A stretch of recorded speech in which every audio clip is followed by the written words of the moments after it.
Kan ciri-ciri pendusta agama pertama adalah yang menyakiti anak yatim, baik itu dengan tindakan atau dengan ucapan. Saya kurang sependapat.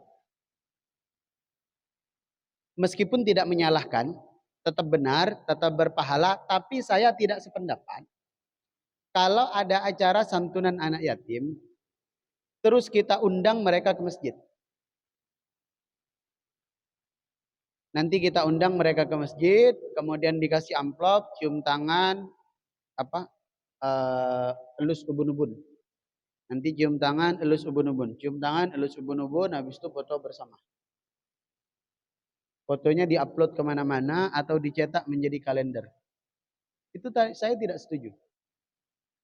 Tidak sependapat. Kenapa? Satu sisi kita menyantuni. Tetapi di sisi lain sadar atau tidak, sengaja atau tidak, kita sudah merusak kehormatannya. Kenapa merusak kehormatannya? Misalnya sekarang jamaah, misalnya bapak-bapak nih yang hadir nih, orang yang nggak mampu. Terus saya kasih bantuan, saya suruh ke depan. Di situ ratusan jamaah.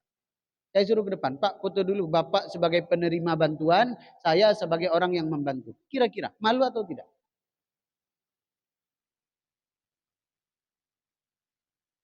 Kembalikan ke kita aja. Kira-kira malu atau tidak? Diupload di media sosial, telah diterima oleh saudara A. Diupload lagi wajah kita ke Facebook, Instagram, ke WhatsApp. Dicetak menjadi kalender. 1 tahun wajah kita terpampang di kalender sebagai penerima bantuan. Syukur kalau isinya banyak. Ternyata setelah dibuka 200.000, 300.000, mentok 500.000. Enggak sebanding dengan rasa malunya. Jangan-jangan kita termasuk sebagai pendusta agama. Kenapa? Karena kita sudah menyakiti perasaannya. Tetap sah. Berarti kalau selama ini gimana Pak Ustadz salah? Enggak juga. Berarti enggak sah Pak Ustadz? Tetap sah. Berarti enggak baik Pak Ustadz? Tetap baik. Tapi ada cara yang lebih baik. Yang kita bisa menyentuni mereka tanpa menurunkan harkat dan martabat mereka. Gimana caranya? Ketika mereka kita undang ke masjid, kan seakan-akan mereka yang butuh kita. Padahal dalam agama Islam enggak. Bukan mereka yang butuh kita, kita yang butuh mereka. Sebab apa? Harta yang Allah titipkan kepada kita ada hak mereka. Jadi kita yang butuh untuk memberikan kepada mereka. Kalau enggak masuk neraka kita. Mereka kita santuni atau enggak, Allah jamin berikan kecukupan kepada mereka. Jadi kita yang butuh.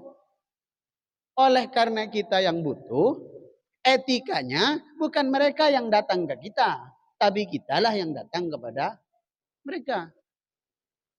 Oh, tapi kan Ustaz, kami butuh dokumentasi. Ini bukan untuk mempermalukan anak yatim, tapi ini bukti kepada donatur. Boleh. Lalu gimana caranya Ustaz? Fotonya diam-diam saja. Kalau mau diupload nanti diblurkan saja wajah anak itu. Diblurkan saja untuk menjaga kemuliaannya, untuk tidak menjatuhkan kehormatannya. Karena setiap kebaikan yang kita lakukan, sedekah yang kita keluarkan, tapi disertai dengan menyinggung dan merusak kehormatan orang yang menerima, batal sedekah kita. Nah selama ini kan menjadi seremonial. Bahkan seakan-akan semakin banyak yang diundang ke tempat kita, seakan-akan ada kebanggaan tersendiri. Oh Alhamdulillah Ustadz, tahun lalu 100 orang, sekarang 150. Bagus, bagus, bagus. Tapi kadang-kadang rasa malu mereka nggak seimbang dengan amplop yang diterima. Mereka harus malu selama 1 tahun karena dibuat kalender, sementara amplop dari kita habis dalam waktu seminggu. Nggak seimbang. Jadi kalau mau nyantuni anak yatim, datangi mereka. Karena bukan mereka yang butuh kita, melainkan kita yang butuh mereka. Ini yang dimaksud fadzalikal ladzi yad'ul yatim. Dah, ini yang terjadi di tengah masyarakat. Saya yakin banyak di antara kita yang, waduh kok bisa gitu ya? Lalu gimana ya kita selama ini ya? Gak apa-apa. Sekarang kita melakukan perbaikan. Kan kata Rasulullah kan, perlakukan orang lain sebagaimana kita ingin diperlakukan.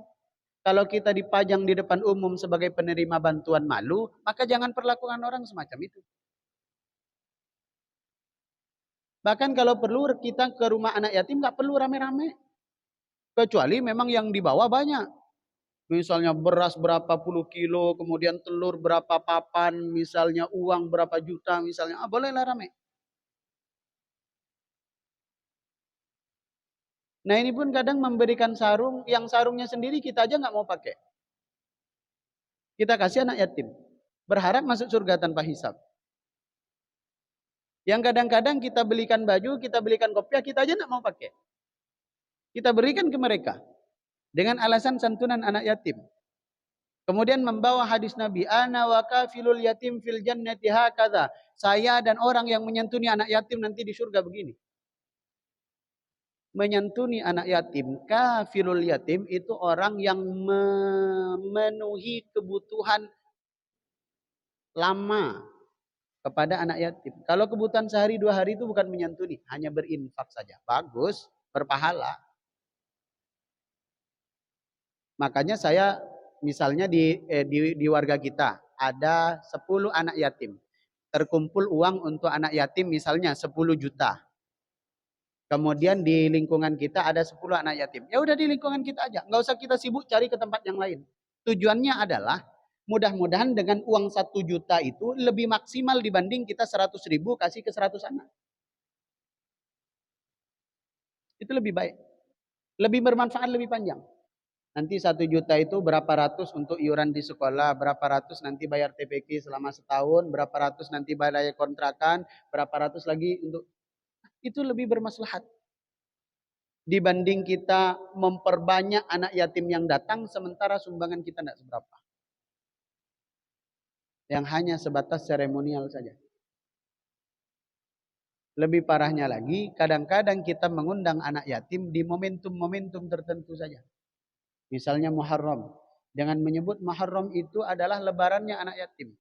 Berarti kita menyantuni mereka Muharram aja. Berarti sejak setelah Muharram sampai ke Muharram tahun depan lagi mereka puasa gitu. Gimana makan mereka? Gimana sekolah mereka? Maka perlu kita renungkan bersama-sama makna fadzalikal ladzi yad'ul yatim.